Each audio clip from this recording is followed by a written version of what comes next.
Oye, Enrique, te quiero presentar la nota que nuestro compañero Eric Pinto preparó también la maleta, se fue de viaje, visitó las Islas María, después de funcionar durante 114 años como una de las prisiones más famosas de México. Imagínate las historias que debe de guardar al interior de esta celda. Más de 500 presos, bueno, pues fueron trasladados a otros penales más cercanos a su domicilio. Por ahora, las islas están desocupadas para, bueno, ser este centro de educación ambiental y cultural que anunció el presidente de la República. Estas son las imágenes que nos trajo Eric Pinto. Vamos a verlas, Enrique. Vamos.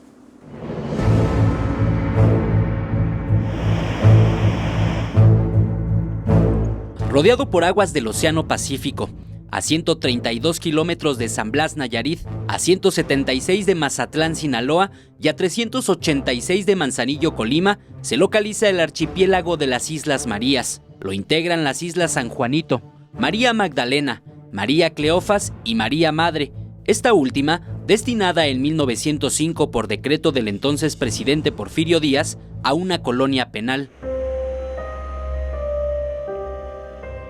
Después de 114 años, el complejo penitenciario cerró sus puertas.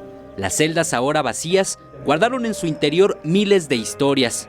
Las últimas 584 personas privadas de su libertad fueron llevadas a penales cercanos a sus domicilios. De ellas, 196 están en proceso de recuperar su libertad por mantener buena conducta.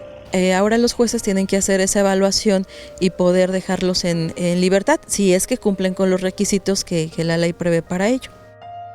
Yo tengo la certeza de que ellos están preparados ya para esto, ¿no? O sea, es una etapa de su vida, es un ciclo que tienen que cerrar y yo estoy segura que les va a ir muy bien.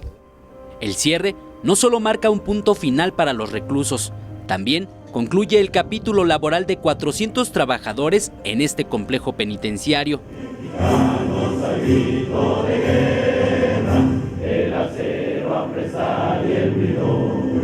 Se quedan 114 años de historia de personas que han trabajado muy fuerte, que han dejado su familia, que han dejado sus comodidades de sus casas por una vocación. Se quedan también recuerdos de sucesos climáticos en los que la naturaleza cobró factura. El 23 de octubre de 2018, el huracán Huila azotó el archipiélago de las Islas Marías y aquí en la isla María Madre dejó graves daños, incluso en las oficinas administrativas de este centro penitenciario. Se perdieron oficinas, se perdieron líneas de energía, las cámaras de vigilancia, el muelle por el que ustedes pasaron ayer. Hubo grandes afectaciones, sí, en la energía, en el suministro del agua, en las avenidas.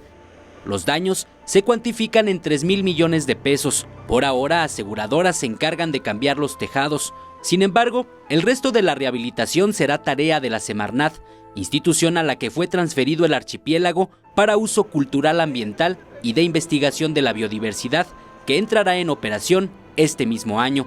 Así que las celdas seguirán contando historias, pero ahora de vida. Eric Pinto, 21 Noticias.